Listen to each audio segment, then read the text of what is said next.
Hello, welcome back to another video. Today I thought I'd do another update on my training. That always seems to go down pretty well. So yeah, this is what I've been up to the last few months. So let me head over to Training Peaks. I think when I last did an update, I was either just going to Morocco and Spain over New Year for some bikepacking, or I'd just come back. I can't remember exactly which way around it was. However, so yeah, basically started the year with like a 29-hour week. Didn't go to plan. If you've seen the video of that race or that ride, I got stung in the face by a bee on the first day, so I had a bit of a balloon face. Then we missed a ferry, so you can see there was a few days that were a bit up and down. Not much riding, but then some pretty big days as well, like 9 hours, 7.5 hours. So that was pretty good. And yeah, this time of the year, obviously just trying to get miles in the legs and just build that endurance and base ready for the rest of the year. And then I came back there, and then basically I wanted to do a fitness test just to kind of see where I was at. So I'll come on to that in a second. Before I go any further, all this training stuff is sponsored by Talk Fitness. They've been supporting me this year. So Talk, they do loads of basically energy bars, gels, sports nutrition, as well as a training consultancy. They used to coach me years ago. I rode on their team years ago. So yeah, I'm pretty pleased to be using their products again this year. So I'll talk about nutrition and how I sort of fuel the riding. Like eating enough is pretty essential, although not always. I'll come on to that in a minute. So yeah, so I've been basically living off the Talk bars and also the flapjacks, which are pretty amazing. I've eaten far too many flapjacks in the last few months, and of course gels. So I've got a little discount on Talk, so I'll put that up on the screen and down below. So yeah, big thank you to Talk Fitness, and I'll come back to this as I get on in this video. So yeah, back to the training. So basically I came back and I did an inside test a couple of days after. So you can see I had a few days off. It's like 2 days kind of doing nothing, then a bit of a recovery ride, and then just some openers. And then I did an inside test. So inside, it's a system of basically kind of setting your training zones. And it's based around basically, I think it's a 6 minute, 3 or 4 minute, I can't remember now. 3 minute effort, a 6 minute effort, and some sprints.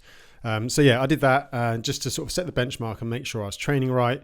It was okay. I mean, it's early in the year. It was about kind of as I'd expect. So the sort of threshold's normally around 300 watts, just a little under at this time of year.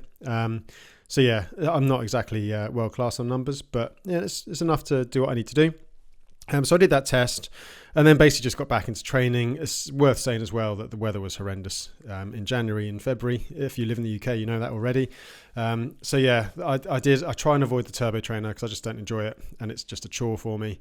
But there's a few ones where I just had to go on it. For example, this one, I think this was just on the Wahoo system. It's essentially a 3x15 sweet spot effort, which I did. I just did 1 hour. I just can't hack more than about an hour and a half on the turbo trainer. I'd rather just go out in the tipping rain, but this day was particularly bad. And there were some days in January where it's just 2 or 3 degrees, sideways rain, blowing a gale, and that's just asking to get absolutely frozen. So yeah, I did kind of I did use the turbo trainer a little bit more than I would have liked this winter, but not too much. There was a lot of use of my Albion rain gear. So yeah, basically I'm kind of doing a bit of a base in January. At the end of January, I knew I was going to the Grand Guanche Road Audax. So I wasn't too fussed because the weather was awful about doing massive long rides. I tried to make it quality, not quantity. And I was basically trying to work on kind of sweet spot efforts. And one thing that kind of came up from the inside test, I mean, the numbers have been pretty much the same year on year this time of year for numbers of years now. And my VLA max was a bit lower than I want it to be. So that's a kind of a key metric for training for these ultra races. So VLA max, I always mark up the kind of the translation. So basically I've gone on the inside website here, and this is the definition. So VLA max stands for the maximum production rate of lactate in your muscles. So in the very basic terms, you want a lower VLA max for doing these kind of ultra races, because that essentially makes you more kind of aerobic. And if you're doing like sprints or something on the track, you want it really high. So basically mine was a bit high, I suspect because I'd done a lot of weights over the winter and cycled across and things like that. So normally I just have to kind of work on that a little bit to bring it down. And yeah, so the way I do that, the Fat Max efforts, I think I talked about them in the last video, so we'll see Fat Max quite a lot. So 10 to 20 grams of carbs per Fat Max effort. So I'm doing like 4x30s here. I did a 4x35s too, which was okay, but actually I think I'm going forward. I started doing 5x30s. So essentially for a Fat Max, I do 4 hours with the efforts. I just nailed 2 of these torque bars. They're 30 grams each. So basically I'd eat half for the first effort, then I'd eat the second half before the next effort. So essentially you're kind of like running down your energy supplies. These early ones, I'd get home, I'd just be absolutely ruined, absolutely starving, barely holding it together. I think a couple of them actually, I just had to like have a gel in the last 10 minutes just to get me home. But that's kind of key. And as I've gone through January and February, I've done them quite a lot. And now I can absolutely just smash them out. And I kind of really push that up as the season goes on. And that's kind of a key thing for me. It's actually one of my favorite sessions. I just think it's super relevant for this ultra stuff. So I was doing that. Some sweet spot intervals. These were actually this is wrong on here. I think I added it on there, but the title on there. But actually, I basically started doing the sweet spots to get that VLA max down again with lower carbs. So 10 to 15 grams of carbs per sweet spot effort. So 3 by 20 minutes with low carbs and a low carb breakfast. And that's kind of all right. Actually, I quite like them again. I quite like the low carb stuff. My body seems to really respond well to it. You're not going to be doing that all year because it really does knock your recovery if you're not getting enough fuel in. But I started doing them just to bring the VLA max down. So that in conjunction with Fat Max, that was kind of my main kind of goal up to Gran Guanche, just work on that, then knowing that I'd be doing some big volume in the Canaries. So that's what I did. And also some kind of, I don't just do zone 2 rides. Sometimes I just like to make it a bit more interesting and put some intervals at the end. So tempo fatigue intervals. So basically just doing like 3 10-minute tempo efforts right at the end of a 4-hour ride. It just helps you kind of fatigue resistance. Again, it's all really relevant for ultra racing, I feel. So that's what I was doing. That was kind of a 19-hour week, which is pretty decent. Then a little bit of a taper, not too much, into the Gran Guanche road ADAX. Again, you'll see the strength stuff is in here, the weights.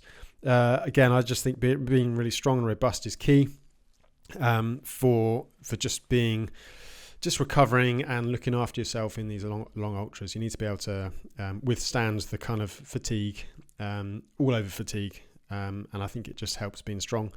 Basically, my best results have been when I've been really strong. So I work on that as a key thing.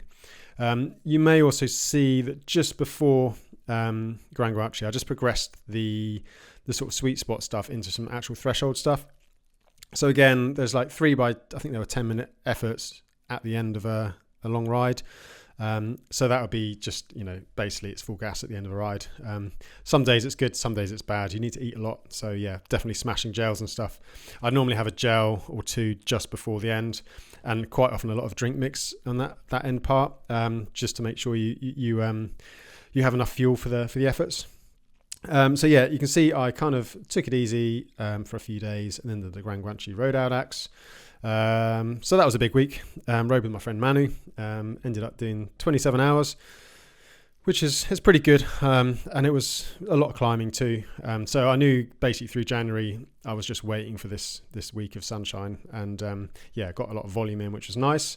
And then off the back of that, again, because we slept a lot, we were kind of racing, but we weren't like not sleeping. We'd sleep in a hotel every night, have like at least 6 hours sleep every night. So I recovered fairly quickly. And then, you can see I ended up sort of basically progressing what I was doing before the Gran Guanche. So the VLA max medio, bringing that VLA max down, tempo endurance efforts, and then the VLA fat max. And then my sort of sweet spots are going to 4 by 20 now, in 3.5 hours. Just progressing that in terms of duration. That's kind of how I go, really. Just kind of pick it up gradually. And then I got ill basically. So yeah, I managed to go through most of January. I came back from the Canaries, just a bit of sunshine, a bit of warm air, felt really good. And this kind of week felt really, really good on the bike. And then there was one ride, I think it was this one here. I just didn't have the legs. I just couldn't do the efforts, or I think I did 2 efforts, and I was struggling, really, really struggling to just stay in the bottom of the zone. So I knocked it off and came home. Unfortunately, when I decided to go home, I was at the furthest point away, so I still did 3 hours. So I didn't really lose any volume. I just lost one of the efforts. And then the next day, I felt a bit ropey, and then I knew there was a cold coming. I think this Saturday was the first sunny day, or the only sunny day in January. So even though I had a cold, I basically just took loads of cold and flu tablets and went for a 4-hour ride just to get it in, because I knew I was going to be ill for a few days. And then funnily enough, the illness came. It wasn't too bad, just like a head cold. So I still did my weights, a little spin on the trainer. Again, another easy ride for 2 days. And then basically I started getting back into it.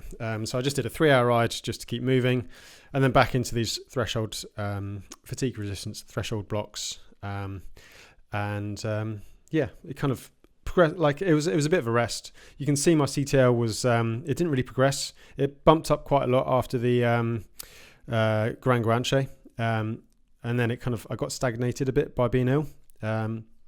Which is fine. It's not the end of the world. And then just moving forward from there, just try to progress even further. So fatigue resistance threshold blocks, and then on my kind of backloaded tempo resistance intervals, I moved to threshold intervals, so shorter, like 2.5 minutes, pretty hard, with like a couple of minutes in between. Again, just kind of keeping my body ticking over. Some longer rides as the weather is getting slightly better. And then I've introduced like the sweet spot bursts. Again, just helps me sort of push up my threshold a little bit. And yeah, to be honest, I got a bit carried away in this week. I was probably due a proper rest week, so I didn't really have a proper rest week since I came back from the Gran Guarci. And then, I just basically fell apart a bit this week, to be honest. So the Monday, I felt really incredibly good on this Sunday after these 2 rides, and then Monday I had nothing in the legs, so I came home early, thought it might be in one-off, thought I might have got the the fueling a bit wrong, because that was a bit of a busy Sunday here. So I did my gym endurance and that 4-hour ride in the morning, and I was running around in between, didn't really get a chance to eat properly, or not as much as I needed to. So I think I thought that might be the issue there. But I had a rest day anyway, and then I did the next kind of progression was doing super threshold intervals, so basically just above threshold. Again, just pushing it up gently over time and progressing it.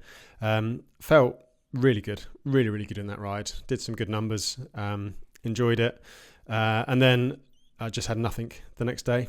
I'm actually recording this on Friday. My Training Peaks isn't up to date, and then I had nothing in my legs there. So basically, I think I need a rest week. So I've knocked it on the head for now. And we'll continue I'll probably go back and repeat these and make sure I sort of complete them before I move forward, and then basically just increasing the length of those super intervals, put in some more sweet spot always works well for me, and fat max, and I'll be doing that. I've sort of penciled in kind of some training for the next few weeks. I've got a race on the Battle on the Beach. I'm expecting to get my head kicked in, but again, it's quite good, top end training. And then I'm going to do Dale's Divide, I think, hopefully, if I can get a spot. So I'll just do like a bit more volume as I get closer to that, and sort of, not focus so much on the over-unders, the sweet spot surges, and the super threshold, and just try and build a nice big volume. So that's kind of where I'm at the moment. Other things to note, I've taken a bit more weight out, but I've added rock climbing. So actually I used to do a lot of climbing when I lived down in Brighton, and then I moved to where I live now near Cambridge, and there's never really been a climbing wall I could access really easily, but the new one's just opened. So basically I've binned off one of my gym sessions and added in climbing instead.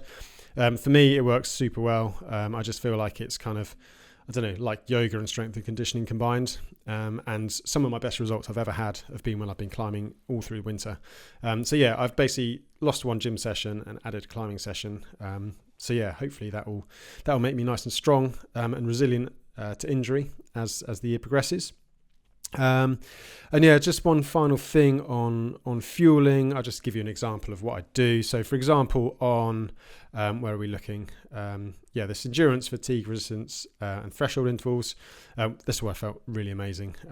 So basically, I go out there with a mix of products. So some of the torque stuff, the flapjacks are really good. I think I had like a couple of flapjacks and some torque bars and some gels, and then I just take a bit of real food as well. So I take like a bagel with peanut butter in it, and just put it in some tin foil. You can see what I had here. Look. So I had 2 bottles. I think I had 90 grams of carb mix in one of the bottles and water in the other. I prefer to have kind of one bottle with the carb in and one with water, and have like the carbs quite thick. It works quite well for me. And then also I had a gel, 2 gels. One was caffeine one. I had that before the threshold intervals, just to give you a bit more of a perk up. Then I had a flapjack, a torque bar, then I had my peanut butter bagel, and then one of these chocolate waffles from Lidl. As the weather's warming up, I won't be able to use them so much, so I'm making sure I get them in now. And that was basically the fueling I had for that was about 60 grams an hour. I don't tend to go too much higher unless it's really intense. So yeah, that worked well for that. So that was for this threshold resistance session. So where I'm at now, as I just said, is I'm basically I overcooked it a little bit. To be honest, I think I probably introduced a little bit too much intensity in one hit. I think I always make that mistake because I can soak up this pretty well when I'm in the season. But then, I always forget that actually you need to build into it a little bit slower. And I went in a bit too hard. It's still a 21-hour week. It's pretty solid. So, this is a bit of a blip here. So I'll take this as a rest week and then I'll get going again next week. Getting ready for the races. So the first big target is going to be at the end of May. It was initially meant to be the Trans-Balkan race, but I've got another commitment in that week. So I'm more likely to go to the Hellenic Mountain race, which is good because it's a race that really suits me and I really enjoy it. Dales Divide on the Easter weekend, which is the first kind of bigger ride. That's my little training update. Hope that's useful. We'll give you some ideas. Cheers to Talk for supporting me. Don't forget to check out that little discount code on the screen. I'll catch you in my next update. Probably be after Easter. Thanks for watching.